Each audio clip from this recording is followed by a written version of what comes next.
morning. I'm glad to be here. This is the most, I guess, the most significant group that I've spoken to. This is just starting for Forever Green, although I've been working on it for a couple of years. And I'm very excited to bring it to this group. I've seen the distributors and this organization do amazing things, and I'm confident that you'll do the same with this, because I view it as a responsibility, and I know you take it as seriously as I do. With that, let me kind of frame the problem that I saw that led me down the road to discovery with this technology. It started years ago when I had opened an eating disorders facility in Utah, and at that time it was the largest, it probably still stands as the largest eating disorders facility in the world, and we were bringing mostly sick ladies. It's anorexia and bulimia is primarily a disease of affluent women, although about 10% of the individuals who suffer from eating disorders, anorexia and bulimia, are men. That's growing too. But it was one of the first patients that I had been dealing with, and she was this beautiful, very young, bright woman who had chosen to believe that she was fat and ugly when it was such the contrary. And she voluntarily started starving herself, and that's the disease. And she came to the facility, and we helped her. And she started to rebound, and very quickly, with decent food, she started to look better, to fill out. But that was very short-lived, and she fell back into this disease process. It's very aggressive. It's a psychiatric disorder, basically, and it's the most fatal psychiatric disorder on record, with a 2% mortality rate. Very difficult to treat, but this young girl started to fall back, and it turned out to be the last time for her. And I remember watching her getting sicker and sicker, and seeing the family flying in, and having to go back to their responsibilities, her friends coming in, relatives coming in, and just seeing them suffer along with this beautiful young woman in a society where we have abundant nutrition. It caused me it raised a lot of questions in my mind, and I wanted to do something about it. And so I began to think.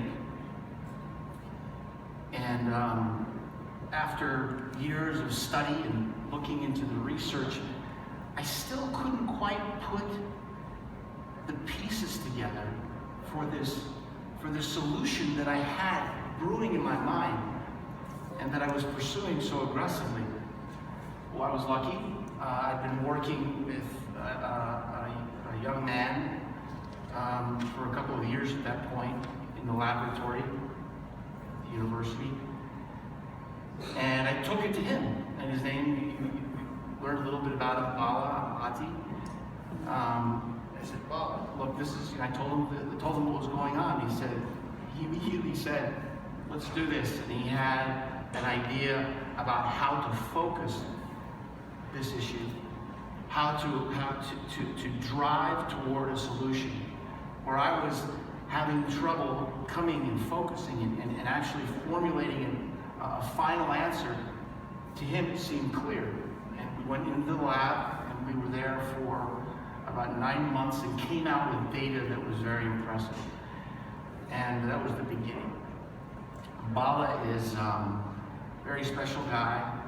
He's certainly one of the brightest minds in science and medicine of his generation, and he will do things with his life that will be very important to all of us, I think, and I think this is one of them. So the issue is this: no matter what we eat, whether it's a meal whether it's a fruit, whether it's the finest whole food raised from the best pedigree seeds. No matter what we eat, we only absorb a part of it. That's how our bodies are made. We absorb nothing fully. And that fact is what began to make me think. There's got to be a way to improve this, to improve it. And that's when I took the problem to Dr. Ambati, and we were able to hone down on the issue. So we're right here. Can we go to the next slide, please? Now, the issue is really a global issue. The problem that this solves solves a global problem. If we are able to take nutrition that we only partially absorb and improve its absorption, then what we're doing is delivering nutrition that had been unavailable to that point. So whether you're someone who's poor and has a lack of access to good foods and are therefore malnourished or worse, or you live in an affluent society where you have access to foods, but you choose packaged foods that are processed and we're eating them because of taste and calories instead of nutrition, there's an underlying problem that exists for both of these groups. And that is that both of them, whether poor or wealthy, have an underlying imbalance in the micronutritional status of their bodies. That's a fundamental problem across the world and across societies. So the idea was to correct that. If we could correct the micronutritional status of the body, we could do much to recover health for all of these groups. And that's where Prodigy 5 came in. Can you go to the next one, please?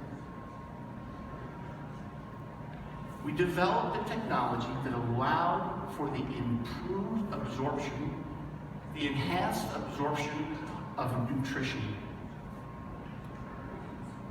So everything in Prodigy 5, and we'll go through some of this, whether it's the micronutrients, the vitamins, the minerals, whether it's the antioxidants, the pomegranate, the raspberry, the phytoplankton, no matter what it is, all of the nutrition in Prodigy 5, were it not for this technology, would only be partially absorbed. With this technology, everything in Prodigy 5 will have an improved and enhanced absorption by the human body.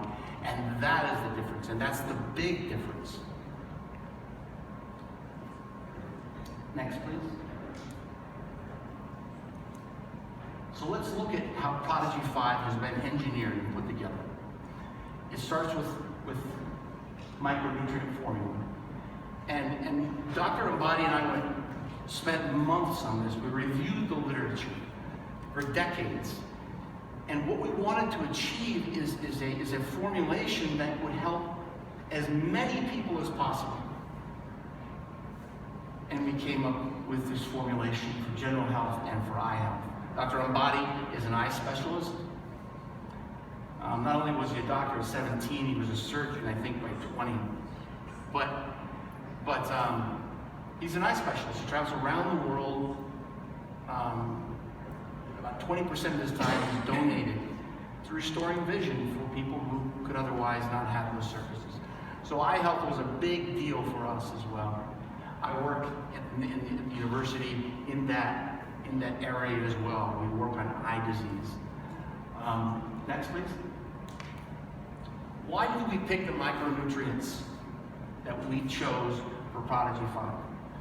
It's for a very specific reason, with tremendous thought and a lot of reflection. There are hundreds of nutrients that we have managed to isolate, that we can put into supplements. Hundreds of them. And this is not meant as a criticism, it's meant as an observation. Every product that I have seen tends to take a shotgun effect. Some better, some worse. They put together scores and scores of these isolated nutrients, and they give them to the public and they say, take them. But the problem is there's only a small group of these micronutrients where there's evidence that they work. So that's how we chose the micronutrients we put in Prodigy 5. The only thing in Prodigy 5 had to have evidence-based, peer-reviewed studies that supported it and showed that it had healthful effects on the human body. If we did not have that data, and I mean overwhelming data, in some cases decades and decades of data, if it didn't have that, we excluded from the formulation. So where you'll see products, again, with hundreds or 20, 30, 40, 50 different things in it, this is highly focused and for a specific reason. We use the Journal of the American Medical Association, their stand and position on vitamins and chronic disease prevention in adults. There's over 150 peer-reviewed articles that support that position. We use the age-related eye disease studies, and there were 2 of those. They were multi-centered, international, multi-year studies that looked at what nutrients affect eye health and eye disease. We looked at the women's antioxidant and folic acid study.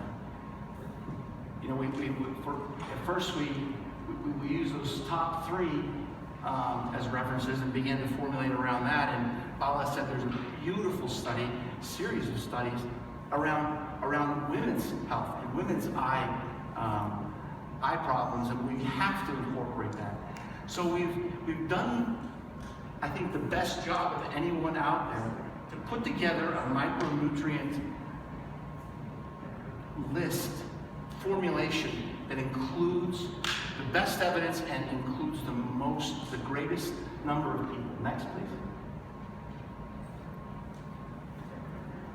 Among this science that I was just referring to, in particular in the Journal of the American Medical Association and their articles and reviews on chronic disease in adults, they specifically addressed antioxidants. Now that's not a micronutrient. Antioxidants aren't considered typically a micronutrient, but it was so important to the American Medical Association, and there was such strong evidence that antioxidants were important in health that they recommended it. And for that reason, we chose some of the best. Pomegranate has its own literature. You can go and look, do a Google Scholar search, go to the NIH database, go to PubMed, look up any of these.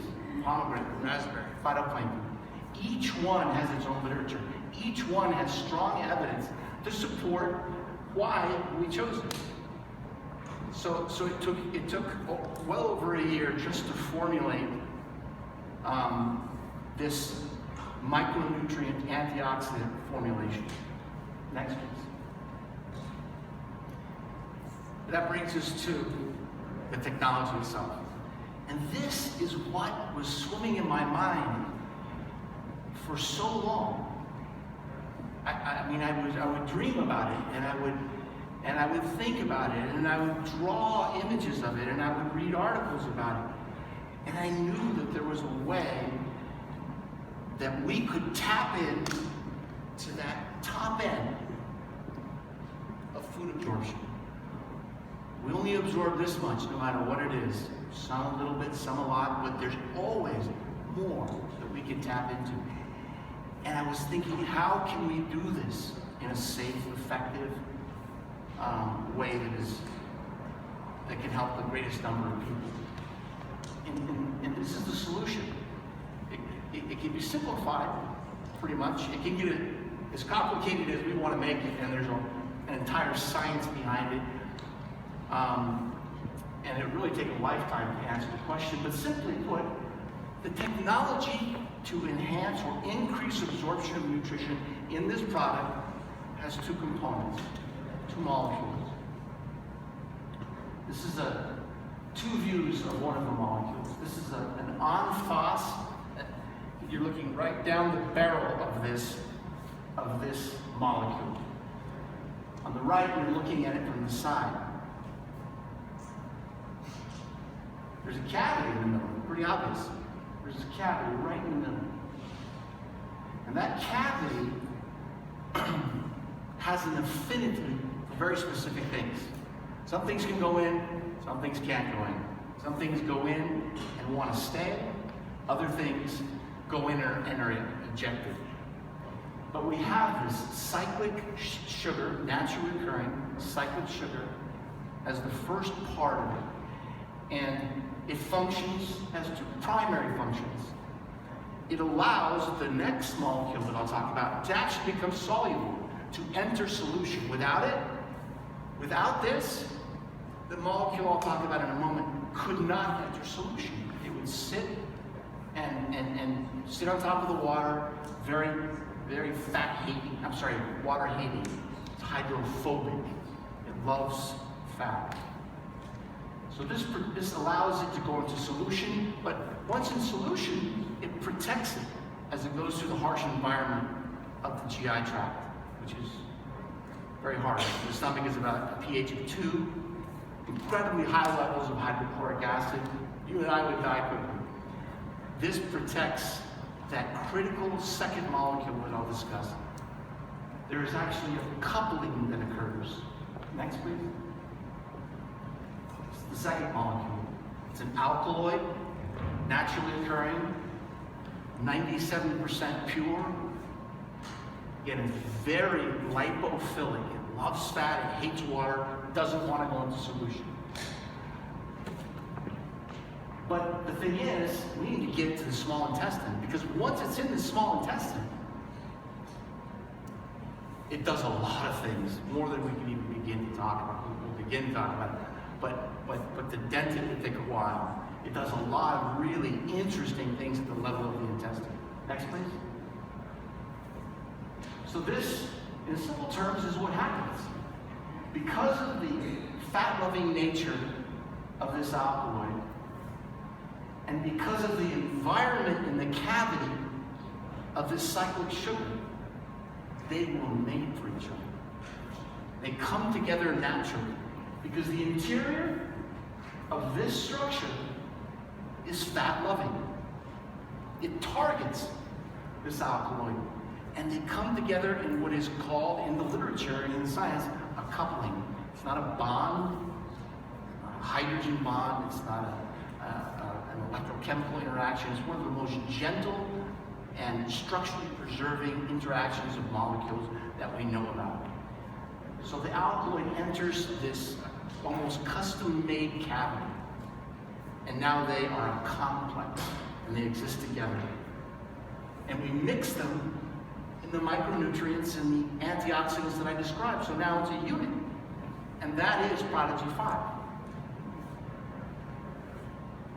You mix it up, you drink it, we call it a bolus. When you drink something, a bolus, a collection, a volume of drink migrates down your stomach, goes into your stomach, and that's where the excitement starts. Again, low pH, hydrochloric acid is extremely high, and if it weren't for the protective mechanisms of this outer cyclic sugar, the alkaloid would be degraded.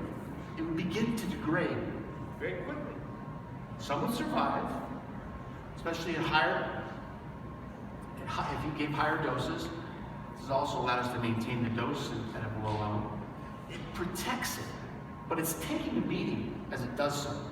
Next, please. So it's carrying, this complex is migrating through the stomach, and on arrival in the intestine, this cyclic sugar that's been protecting and harboring the alkaloid finally begins to break down en masse. Little bits of it have already done that. It's like a bell curve. Little bits have already begun to break down. But when it reaches the environment of the intestine, it's assaulted by the gallbladder, by the pancreatic enzymes, by all kinds of different enzymes and peptides that are designed to do such. And it breaks down and actually loses its integrity. this molecule, this cyclic sugar, and the alkaloid is released, and it's been protected. So now we've delivered this alkaloid that's so important to this process in a pristine form, in a form that can act better, more efficiently. This is showing how they separate. What does it do then? So what does this alkaloid do when it reaches the small intestine? And we'll learn more and more about this, and anybody who has greater interest in this, I have literature, thousands of articles. But let's talk just a little bit about it next. So we've delivered it. The alkaloid is free inside the environment of the small intestine. Well, it's right there in the small intestine where all the important stuff happens, where we actually absorb nutrients. Most of the nutrient absorption in the body, the vast majority occurs right here in the small intestine. And that alkaloid immediately begins to have direct effects on its environment. And those effects achieve something very specific. It sets up an environment in the small intestine to preserve the nutrients that have come down with the technology. Remember, it's all together. You've got to keep in mind that the Prodigy 5 is mixed in with this technology, so it's all in this milieu. The nutrients are there waiting to be absorbed. The alkaloid has been released, and now it's starting to make changes so that the nutrients aren't broken down too readily. They stay pristine. And they inhibit enzymes. They slow down the gallbladder that produces bile that contains all kinds of degradative chemicals. It suppresses first pass effect. Probably the harshest thing that happens to anything we eat is first pass effect. When we swallow something, it's absorbed into our bodies. The first thing it does before it's allowed to circulate into our bodies is it has to face the liver. The liver is there to protect us from toxic poisoning, really. It is highly aggressive, and many things don't survive the liver. But this alkaloid slows down and makes this process of first pass effect via a cytochrome P450 system. It makes it a gentler environment for both the nutrients and the technology. It increases vasodilation of the vessels in the small intestinal cells. Remember, in a minute we're going to talk about how all those nutrients that are in Prodigy 5 actually get in the body. But one of the first things it does is it starts cranking up the blood supply to the small intestinal cells so that once it gets there, it will be distributed efficiently. And it prepares the membranes of those intestinal cells. It has a direct effect on the intestinal cells that line our gut and do the job of absorbing nutrition. It allows for better passive transport of nutrients into the body. It allows for better active transport of nutrients into the small intestinal cells and other things. So we've told the story. We've talked about how these two molecules come together, one to protect the other and to deliver it by allowing it to be in solution, and to protect it as it goes through the harsh environment of the body. And then once there, the things that alkaloid does to make the environment of the small intestine friendly for absorption, to improve absorption, so that everything that is in that area, all those micronutrients, all the antioxidants, are absorbed more readily, more efficiently, and in more pristine form than they would be without it. We're going into the lab as we speak. We've designed the experiments for Prodigy 5. We've studied the ingredients, but regulatory bodies want us to study the product. They want to be able to, they want us to be able to say, if we're going to make statements, that Prodigy 5 does X, Y, Z, not the ingredients in Prodigy 5. So we're taking Prodigy 5 into the laboratory to study. It will be no surprise what's there. We've essentially done it, but we're doing that. We're going into the lab, and we will continue to go to the lab, and we will continue to evolve technology so that we can tap into that portion, to that function in our bodies where we don't absorb fully the nutrition that we're given, to improve it. Is there another slide? Here's a partial list of some of the nutritional elements that this technology affects. All of the fat-soluble vitamins, all of the water-soluble vitamins, these minerals and more. Here's some of the amino acids. Here's some specific foods. Aswellic acid, ginsemicides, fat-oils, curcumoids. And there are more.